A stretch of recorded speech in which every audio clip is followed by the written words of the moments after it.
अस्सलाम वालेकुम स्टूडेंट्स। सबसे पहले आज हम लोग चैप्टर नंबर 8 शुरू करेंगे। उसमें हमारे जो शुरू में टॉपिक्स हैं वो काफ़ी इजी हैं, जो आपने 10th में भी पहले पढ़े हैं। तो पहले नंबर पे है reversible reaction.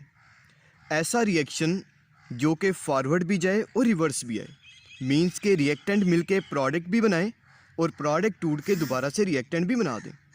The reaction in which products can recombine to form reactants.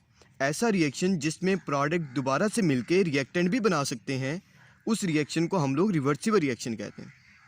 इसमें एक पॉइंट ये है, it never go to completion. ये मुकम्मल नहीं होता कभी भी। मतलब रिएक्टेंट मिलके प्रोडक्ट बनाते हैं, प्रोडक्ट टूट के दोबारा रिएक्टेंट बना देते हैं, फिर वो रिएक्टेंट मिलके प्रोडक्ट बनाते हैं। मीन के रिएक्शन फॉरवर्ड और रिवर्स ही चलता रहेगा, रुकेगा नहीं, मुकम्मल नहीं होगा। And it is represented by double arrow. इसको जाहिर किया जाता है डबल एरो से, मीन के इस तरह से हम एरो लगाते हैं। इसकी एग्जांपल में H2 + I2 reversible reaction 2H है। दूसरा रिएक्शन है इरिवर्सिबल रिएक्शन। ऐसा रिएक्शन जिसमें प्रोडक्ट दोबारा से मिलकर रिएक्टेंट नहीं बनाते, मीन्स कि ऐसा रिएक्शन जो सिर्फ फॉरवर्ड डायरेक्शन में हो। मतलब ये हुआ कि रिएक्टेंट मिलकर प्रोडक्ट बना दें और रिएक्शन रुक जाए, उस रिएक्शन को हम लोग कहते हैं irreversible reaction. The reaction in which the product do not recombine to form reactants. Product दोबारा से मिलकर रिएक्टेंट नहीं बनाते, उस रिएक्शन को इरिवर्सिबल रिएक्शन कहते हैं। They are suppose to complete. ये आमतौर पर रिएक्शन मुकम्मल हो जाते हैं। They are represented by single arrow. इसको सिंगल एरो से जाहिर किया जाता है। For example H2 + O2 change into 2H2O। तो ये दोनों आपने पॉइंट्स करने हैं रिवर्सिबल और इरिवर्सिबल में। फिर उसके बाद एक और टर्म है, वो है केमिकल इक्विलिब्रियम। केमिकल इक्विलिब्रियम क्या होता है? The rate of forward reaction is the same as the rate of reverse reaction. अगर जो रिएक्शन जितना फॉरवर्ड जाए उतना रिवर्स भी आ जाए। रेट का मतलब होता है स्पीड। रिएक्शन के फॉरवर्ड जाने की स्पीड और रिवर्स आने की स्पीड बराबर हो जाए।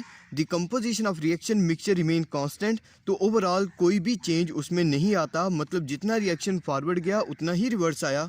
तो उस टाइम पे उस रिएक्शन को हम कहते हैं केमिकल इक्विलिब्रियम पे है। ये जो केमिकल इक्विलिब्रियम है, इसकी दो स्टेट्स होती हैं, एक स्टैटिक इक्विलिब्रियम और एक dynamic equilibrium. Static equilibrium when reaction ceases to proceed. अगर रिएक्शन रुक जाए, मीन के रिएक्शन आगे बढ़े ही ना, मुकम्मल तौर पर रुक जाता है, तो हम कहते हैं स्टैटिक इक्विलिब्रियम है। और अगर रिएक्शन जितना रुके नहीं बल्कि जितना फॉरवर्ड जाए उतना रिवर्स भी आ जाए, रिएक्शन रुका हुआ भी नहीं है और ना आगे जा रहा है ना पीछे जा रहा है, क्योंकि जितना आगे जाता है उतना पीछे भी आ जाता है, जितना फॉरवर्ड जाएगा उतना रिवर्स भी आ जाएगा।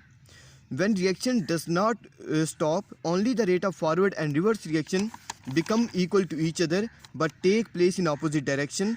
कि फॉरवर्ड और रिवर्स रिएक्शन बराबर हो जाते हैं लेकिन अपोजिट डायरेक्शन में। इसको हम लोग डायनामिक इक्विलिब्रियम कहते हैं।